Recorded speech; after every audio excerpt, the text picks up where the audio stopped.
अक्सर लोग पूछते हैं कि क्या धर्म और विज्ञान कभी एक हो सकते हैं।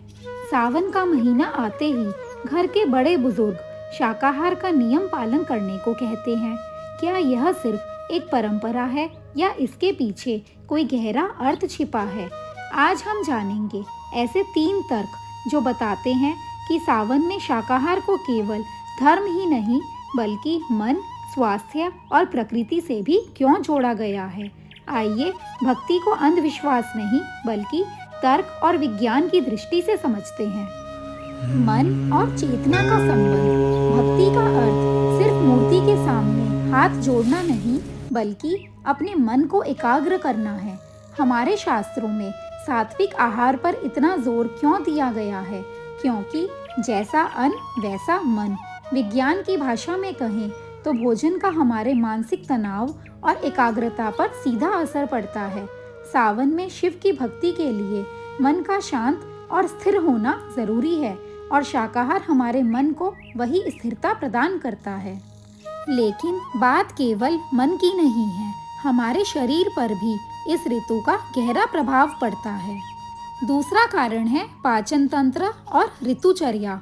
आयुर्वेद के अनुसार वर्षा ऋतु में पाचन अग्नि मंद मानी जाती है। वहीं स्वास्थ्य विशेषज्ञ भी इस मौसम में हल्का और आसानी से पचने वाला भोजन लेने की सलाह देते हैं। मांसाहारी भोजन भारी होता है और इसे पचाने में शरीर को अधिक ऊर्जा खर्च करनी पड़ती है। हमारे पूर्वजों ने इसे धर्म से इसीलिए जोड़ा ताकि सामान्य व्यक्ति भी बिना विज्ञान के जटिल सिद्धांतों को समझे, अनजाने में अपने स्वास्थ्य की रक्षा कर सके। यह अनुशासन ही सच्ची भक्ति है। और जब मन और शरीर दोनों संतुलित हो तब प्रश्न उठता है, क्या इसका संबंध केवल हमसे है या पूरी प्रकृति से भी? तो आइए जानते हैं तीसरा कारण, जीव सृष्टि और शिव का सम्मान। भगवान शिव को पशुपतिनाथ कहा जाता है, यानी सभी जीवों के स्वामी। सावन प्रकृति के पुनर्जन्म और प्रचुरता का समय होता है।